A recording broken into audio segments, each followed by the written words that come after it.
Mr. Heavyweight Boxing today. Hey, what's up, man? This is Chris, the Nightmare Ariel, and you're watching Mr. Boxing. It's your boy Big Baby Miller here. Listen, we knocking on all bums. First it's gonna be Dylan White, if it's gonna be Joseph Parker, but you know who got the story right? Mr. Boxing Today. You check him out. He got all the latest news on the heavyweight division.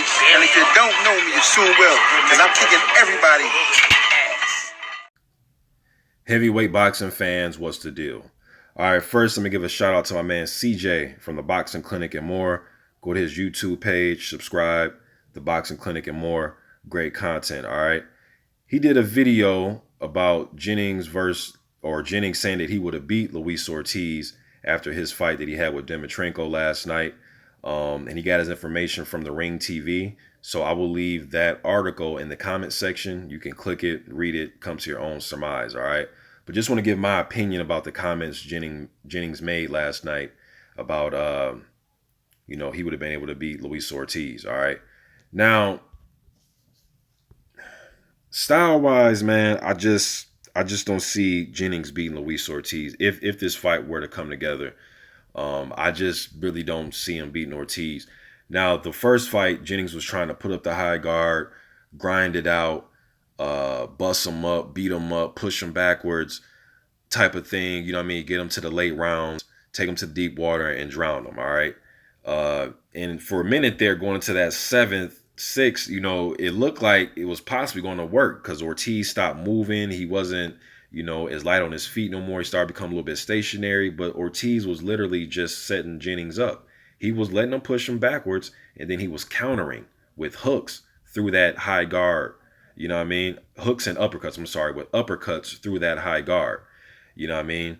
And he was throwing good lead right hooks in that fight. But Jennings is a prideful guy. He has a dogged type of attitude, works hard outside the ring. I know a lot of people think he should drop down to cruiserweight, which I don't see how that will help him any because the dude is just shredded, man. I don't really think there's that much fat on Bryant Jennings. If he does somehow lose 26, 25 pounds, you'll be asking him to lose muscle mass. You know what I mean? I don't think that's a good look. I don't think it'd be a good fit or a good look from him going down to cruiserweight. The dude is just a solid 225. He has an 84-inch reach, man. That's why sometimes it's hard watching Jennings sometimes when he's not working that stick as much as he should be doing. You got an 84-inch reach, man. You got to use that jab. He did a good job yesterday against Dimitrenko, where he was mixing it up with his high guard look, and then he was kind of dropping his hands, trying to, fighting that elusive type of style when you got your hands apart a little bit, and he was sneaking in with jabs to the stomach, start tripling up the jabs upstairs. You know what I mean? Fighting like that, moving around a little bit. When Dimitrenko was beating him to the jab, he was just getting off first. Jennings did go down from a right hand behind the head. He was kind of leaning in with a jab as Dimitrenko was throwing a right. Like Dimitrenko was aiming for his jaw, then Jennings kind of turned his head at the last second to land his jab and got caught behind the head, threw off his equilibrium, and then, the ref called it a knockdown. Jennings got up from that, put Dimitrenko down twice in the eighth. One was a nice counter left hook that he threw. Dimitrenko left his right hand out there too long. Jennings was in a high guard position and threw a nice little left hook and caught him. All right, I thought that uppercut Jennings landed in the ninth round that dropped Dimitrenko, I thought the ref stepped in and just waved that way too early. Then he allowed a guy to try to get up and beat the count. He just automatically waved it off. When he hit the ground, I'm thinking like, damn, he must be asleep. For like a split second, I thought he was asleep because it's like, well, shit, if the ref's just jumping in so quick to break it, he must be, or to call the fight, rather, he must be asleep. And he wasn't. He was going to get up, you know what I mean? So could Jennings have stopped him if he got up? Possibly, because Dimitrenko was slowing down. He was tired and he was starting to get hurt.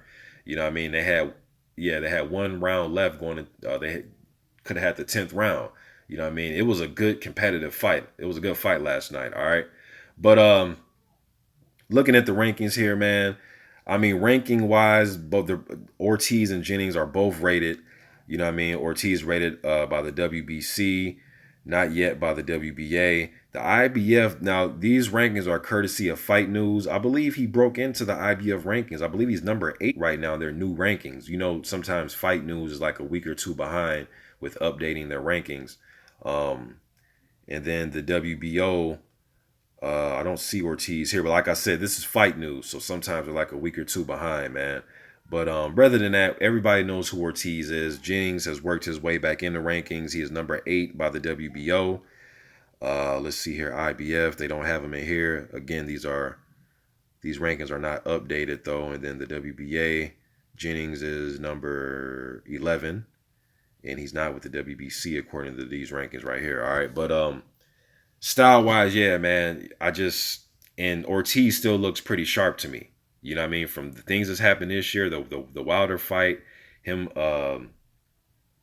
you know, like I said, the Wilder fight, and then he came back and fought Razvan Kanjano. He still looked pretty sharp. He's still at that 241-pound range for both fights, staying in the gym. You know what I mean? I just don't see how Jennings would beat him. Even with him trying to fight more elusive or try to dog him out and get him to the later rounds and drown him, I just don't, style-wise, I just don't see him beating him. You know what I mean? But Jennings believes he can. And one thing about Jennings, and I'll say this, is he's been calling for, well, not, I ain't gonna say he was calling him out, but he has been wanting to fight Luis Ortiz since the loss he had to him in 2015. Yeah, that fight was December of 2015. We know he was out of the ring. He was inactive all of 2016, and he came back last year. Yeah, around this time. Yeah, literally around this time last year, he came back. He signed with Top Rank. He had that fight with Daniel Martz a year ago, pretty much, and he's had 5 fights since then. You know what I mean? So he's active.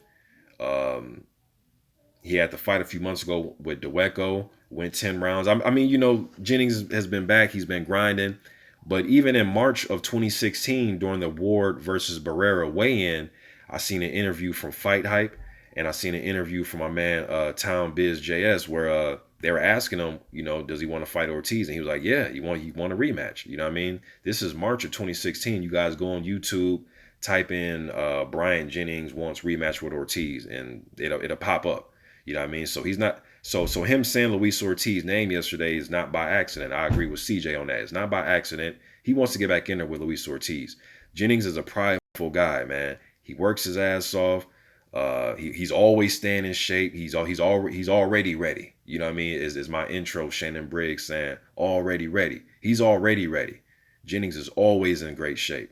You know what I mean? So I think he wants the rematch. Will he win the rematch? I'll put my money on Luis Ortiz. I wouldn't mind seeing a fight, man. If nobody really wants to get in there with Ortiz, I know Joe Joyce called him out. But if nobody can get a fight signed and want to actually make a fight date and get in there and sign a contract to fight him, I won't mind seeing a Jennings rematch. He's won his last 5 fights. His only 2 losses are to Luis Ortiz, and he lost a decision to Klitschko. And he performed a lot better than I thought he would in that Klitschko fight. We're not giving out brownie points, so you know he lost the fight. He went 12 and lost the fight. I picked Klitschko to win by mid-round KO. You know what I mean? So there's only 2 losses, man. So for him to get in there and try to revenge a loss, I don't think that's a bad thing. If these 2 can't fight, I would love to see Jennings fight Joseph Parker. From last I remember, Parker still has some type of co-promotion going on with Top Rank.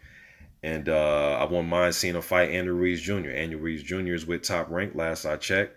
So I wouldn't mind seeing Jennings fight Parker or Ruiz Jr. or anybody, man. I mean, you look at these top 15s, anybody. I'll just be wasting my time saying everybody's name. Anybody. You know what I mean? So, I don't know, man. You guys let me know what you think in the comment section about Bryant Jennings' comments that he would have beat Luis Ortiz last night. He feels as if everything was clicking in all cylinders. Felt good in there. He felt great. What do you guys think? Do you think he would have beat Luis Ortiz last night? Or do you think he can beat Luis Ortiz a week from now, 2 months from now, 3 months from now, whatever? What do you think about it? Let me know what you think in the comment section. I'm gone.